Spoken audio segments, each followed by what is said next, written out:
Welcome back to channel. दोस्तों, आज हम बात करेंगे मध्य एशिया में स्थित एक ऐसे झील के बारे में जिसके बड़े आकार के कारण इसे सागर कहा जाता है। आज हम बात करेंगे एक ऐसे समुद्र के बारे में जिसका नाम है अराल सागर। अब दिनों दिन इसका आकार घटता जा रहा है। कभी समय था जो इसमें लबालब पानी भरा हुआ करता था, लेकिन आज इसके चारों तरफ पूरी तरह मरुस्थल ही है। दूर दूर तक कोई इंसानों की आवाज नहीं है।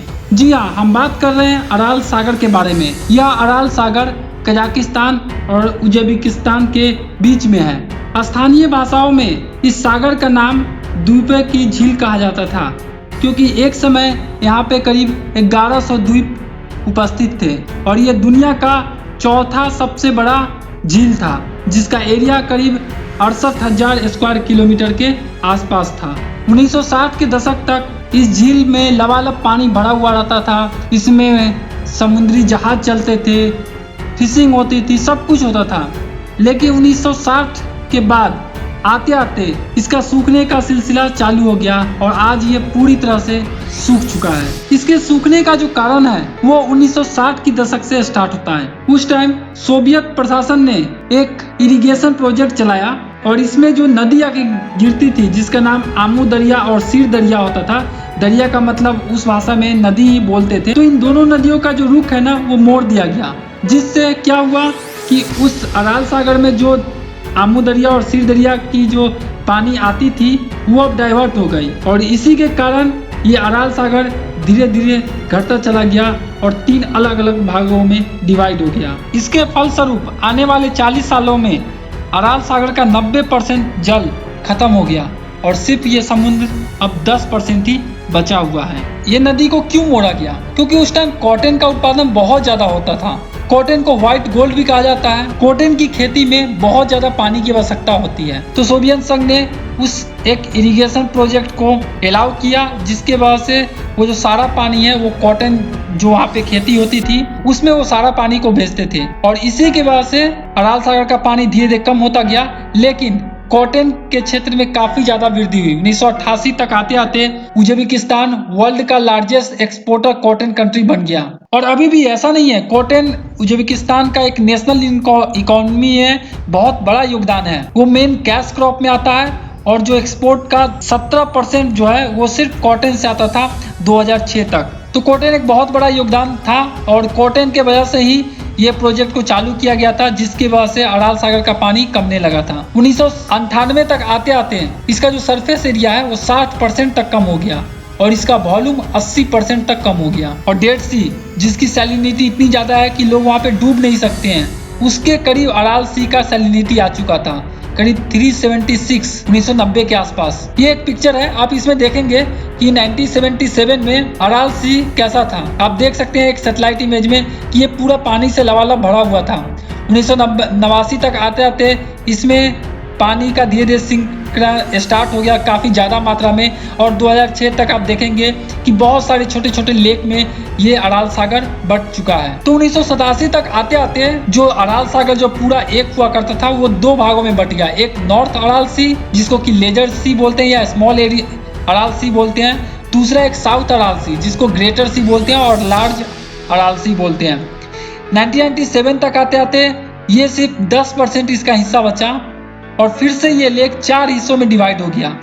North Aral Sea, eastern and western basin जो साउथ अराल सी का है, और एक इंटरमीडिएट लेक भी बीच में क्रिएट हुआ। 2003 तक आते आते साउथ अराल सी काफी ज्यादा फास्टर तरीके से सूखना स्टार्ट हो गया।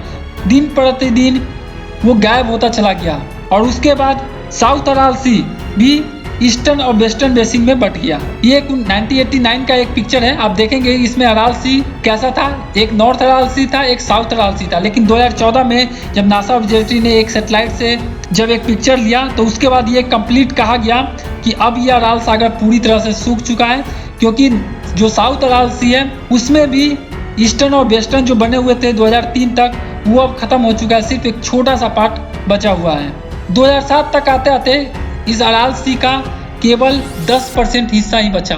लेकिन नॉर्थ अराल सी में एक डैम बनाया गया 2005 में और उसकी वजह से नॉर्थ अराल सी में में जो पानी था वो धीरे धीरे बढ़ने लगा, लेकिन साउथ अराल सी में अभी भी वो पानी पहुंच नहीं रहा था। उसमें ड्रास्टिक चेंज आया और वो पूरी तरह से डेजर्ट हो चुका और उसी का नाम दिया गया अरालकम डेजर्ट, जो कि 2014 में जब नासा ने एक सैटेलाइट इमेज जारी किया था उसके बाद से वो कम्प्लीटली ड्राई अप हो चुका था और उसी के बाद से जो साउथ अराल सी है उसका नाम अरालकम डेजर्ट रखा गया। अब दो पिक्चर को अगर देखेंगे तो इसमें आपको समझ में आएगा कि बिफोर कैसा ये सागर था और अभी कम्प्लीटली ये कैसा ये सागर है। इम्पैक्ट क्या क्या हुआ। अराल सी के सागर को सूख जाने से बहुत बड़ा इन्वायरमेंट का डिजास्टर आया। वाटर लेवल जो था वो काफी ज्यादा नीचे आ गया, सैलिनिटी काफी ज्यादा हो गई, जिससे वहाँ के आसपास की जो सॉइल थी वो अब उपजाऊ नहीं रही, पूरी तरह से डिजर्टिफिकेशन हो गया। जितने भी उसके आसपास के पेड़ पौधे थे वो सब सूखने लगे। सॉइल में इतना ज्यादा सैलिनाइजेशन हो गया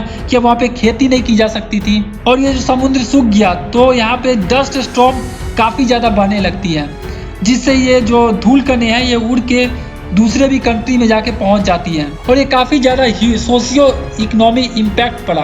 आप 1960 की दशक में देखेंगे, आप देखेंगे कि यहाँ पे कितना ज़्यादा पानी आ रहा था। यहाँ पे एग्रीकल्चर लैंड भी काफ़ी ज़्यादा था, फूड क्रॉप था, लेकिन 2001 में ऐसा हुआ कि यहाँ पे जो इम्पैक्ट था सोशियो इकोनॉमिक इम्पैक्ट वो काफ़ी ज़्यादा प्रभाव पड़ा। अब जो सारे तरफ से एक्सपोर्ट हो रहा था 2001 में वो बहुत कम जगहों से एक्सपोर्ट होने लगा, सिर्फ कॉटन ही वहाँ पे अब हो रहा था और वो भी अब पानी सूख जाने के कारण अब वो भी बंद हो चुका है। फिश इम्पोर्ट जो इतना हो रहा था, एक्सपोर्ट हो रहा था, वो सारा कुछ अब बंद हो चुका है। तो काफी ज्यादा सोशियो इकोनॉमिक इम्पैक्ट पड़ा वहाँ के लोगों के ऊपर। ऐसा नहीं है कि सागर को ऐसे ही छोड़ दिया गया, यहाँ पे रिवाइवल का काम काफी ज्यादा जारी है और इसमें दोनों देश जो कजाकिस्तान और उज्बेकिस्तान दोनों एक दूसरे से बढ़ चढ़ कर इस अराल सी को फिर से जीवित करने का कोशिश कर रहे हैं। और इसी का एक उदाहरण है डाइक कोकारल, एक डैम है जो कि उज्बेकिस्तान में नॉर्थ अराल सी के ऊपर बना हुआ है।